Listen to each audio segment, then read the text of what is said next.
to the Djinn's treasure. This time I am not gonna say that it's been far too long because it hasn't. I'm doing my second video of the week and it feels really good to be getting back into that consistent flow of making art for you guys and showing you how I do it. So today is a pretty exciting day. I'm gonna show you a new style that I've not recorded yet. It's gonna be for the rings. So in the past, my rings have looked like this with what I'm calling the strong band, which is just the straight coils coiling around the wires on the inside. And if you've seen my videos in the past, you'll understand how I've done this technique.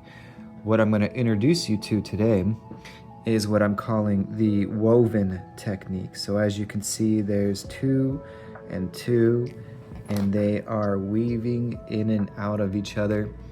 It's a pretty cool style and looks beautiful. It also works well for bracelets. So what we're gonna do is get started with some gold-plated copper wire. I use 20 gauge wire, and you can see I have 4 strips here.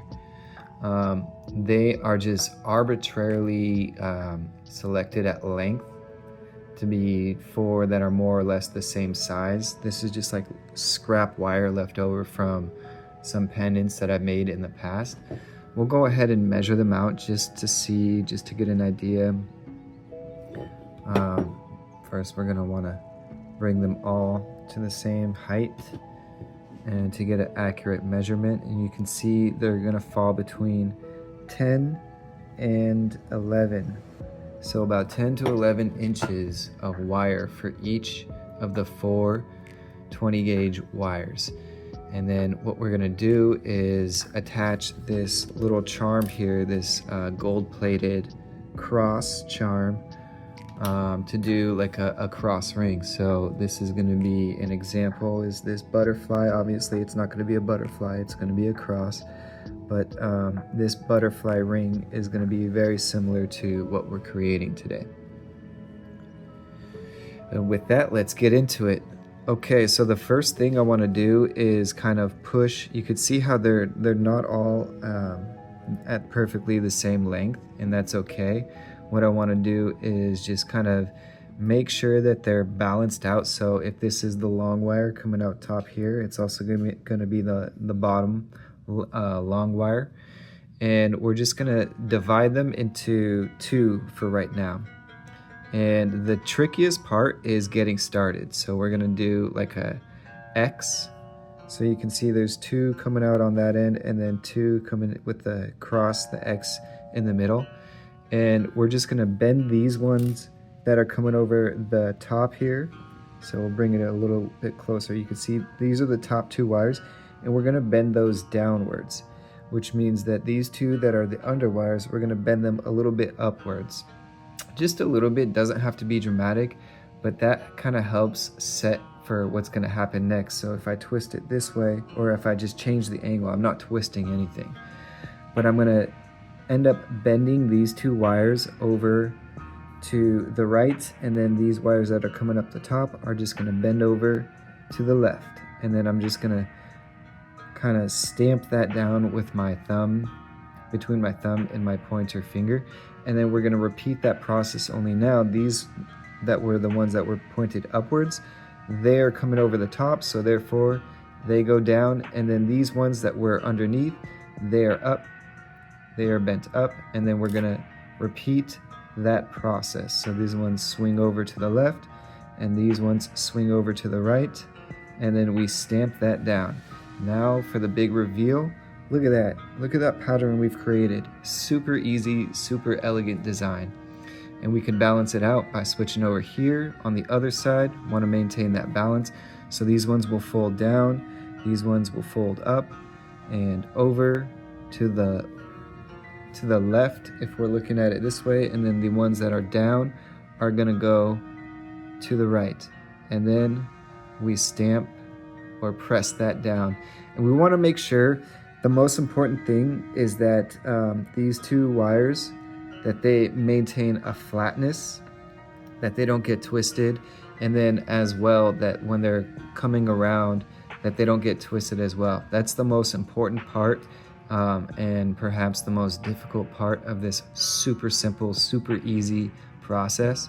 So you can see we've got 3 weaves right there, and we're just going to keep going, switching from side to side. So I'll go on the left and press that down. So now we have 4 weaves, and then we'll bring it over here and press that down, press this, bend it down, bend this up, and over to the left, under, over to the right, press that down. So now we've completed 5 weaves. And if you notice, if they get a little bit warped, it's okay to just manipulate that wire and kind of pull it out, or like bend it back and forth.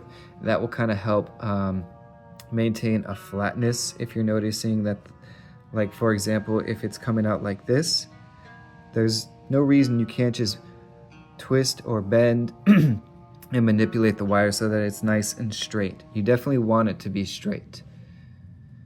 So we'll just repeat that process one more time on each side. Bam, bam, boom. And then on the other side, pressing down, then up, over to the left, and then sweeping under to the right. And then we'll just work that back and forth. And there we have our band. Now let's see, we're gonna get our tool now. This is our ring sizer tool. So depending on what size ring, which is gonna be marked by all these red numbers, say somebody has like a ring size, I don't know, I think I'm like maybe a 9, depending on what finger. So we're gonna wrap this around, and the goal is to get it either set exactly on a number or exactly in between the 2 numbers. So for example, I would want to set it exactly on the 7 or exactly on the 8 or exactly in between them to get that 7.5 size, depending on what size you are. And there is another tool, like when I got this tool online, it came as a set with this, and then the other one is kind of, let's see if I can just find it right now. Yes, here it is. So it kind of looks like a keychain or something, only instead of keys, you have all these different rings, and then you find, so let's just go ahead and find out what size I am. So this here is a 7, which you can tell based on that 7, and then like a 7.5 will have a dash. So you see how there's -7 or -7, and that's how you know it's a half size. So 7.5.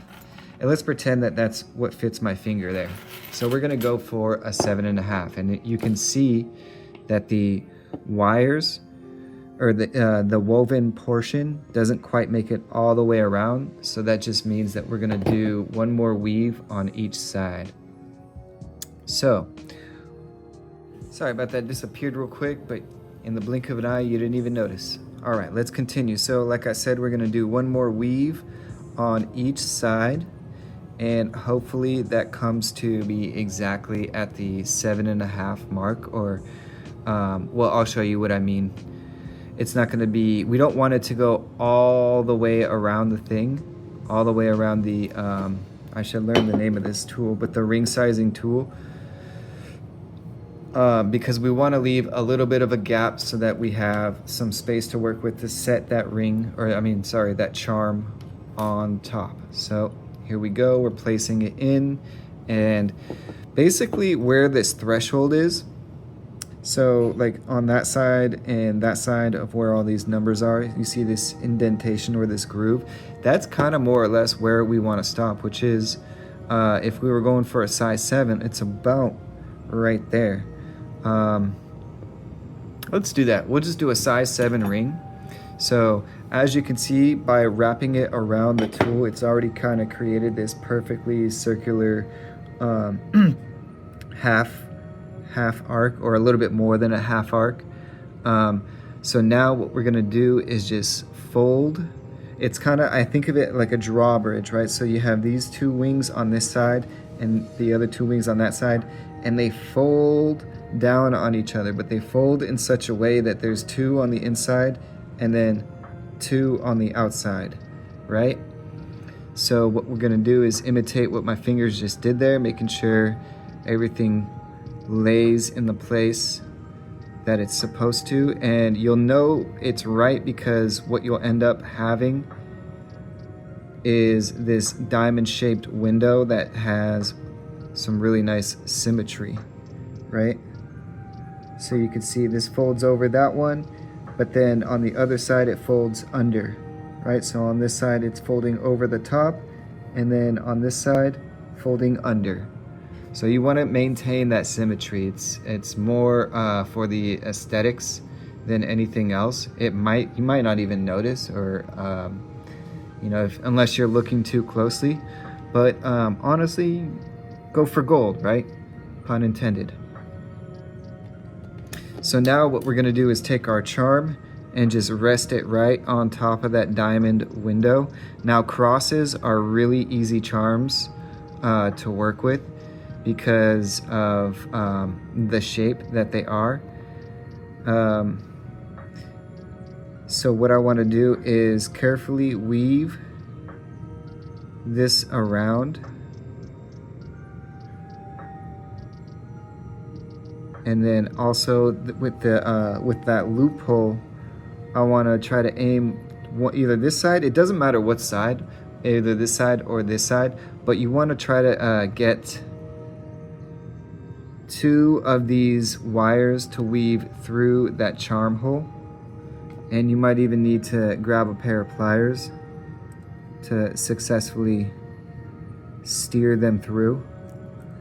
And I know I said it doesn't matter what side, but I'm thinking about it now, and it's probably better to get the whatever side is the underside, whatever side is weaving under the other 2 wires, go ahead and try with those. It's not going to be super important, but I think that as far as like an aesthetic design, that would be the ideal. That's the going for gold. So go ahead and just curl, either with your pliers or without them, curling them all the way through that charm hole. And you see how what I'm doing is just working with the pliers, working the wire back and forth, and that's how I got that really tight, right? There's no gap. And then the other wires, or the other end of the wires can just wrap around the top of it like that. So now my cross is fully woven in. The only thing I need to do now is just kind of straighten it out.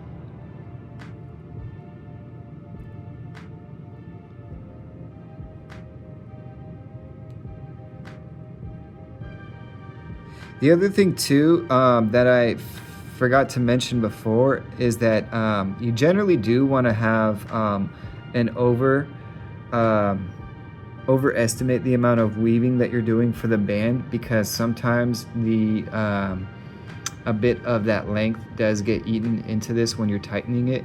So like for example, when we throw this back on, we originally had it set at a 7, but now it's looking more like a 6. I mean, technically I could slide it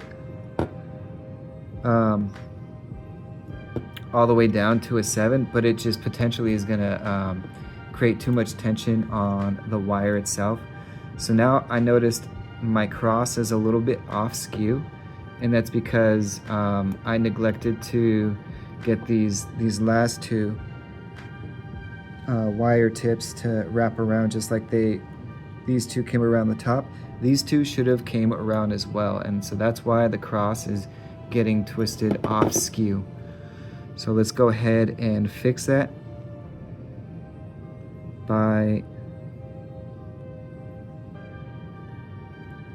bringing those 2 around the base of the cross. There we go. Now it's looking a little bit more balanced. What I'm going to do now is just clip off any tip ends that I don't need, leaving a little bit of a nub, and I'll show you the purpose of having that nub, because that wire is coming around the top, and then you want it to be able to, you want to leave that nub so you have something to work with when you're working with either your probably your pliers. Be a little difficult with your fingers, but that little nub is supposed to be just enough that you can kind of curl it all the way down, and then it's tucked in, hiding underneath where that finishes. So you see all 4 of the tip ends are tucked in underneath, and they're not even really poking anything. They're not poking out. Now we're just going to want to finish by doing something similar with the top 2.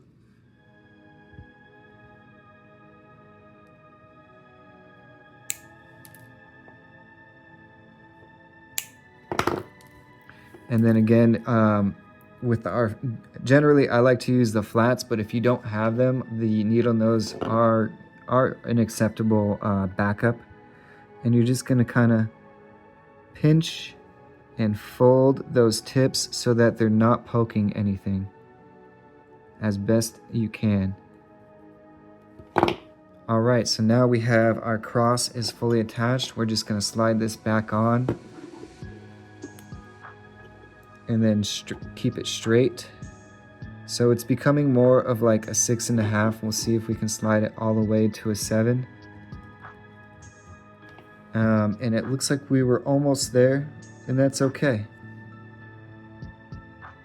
Just means more practice, and next time we'll get it better. So there is that cross ring, and let's see, I'll probably slide it on my pinky. Look at that. Bling bling. All right, thank you. Bye for now.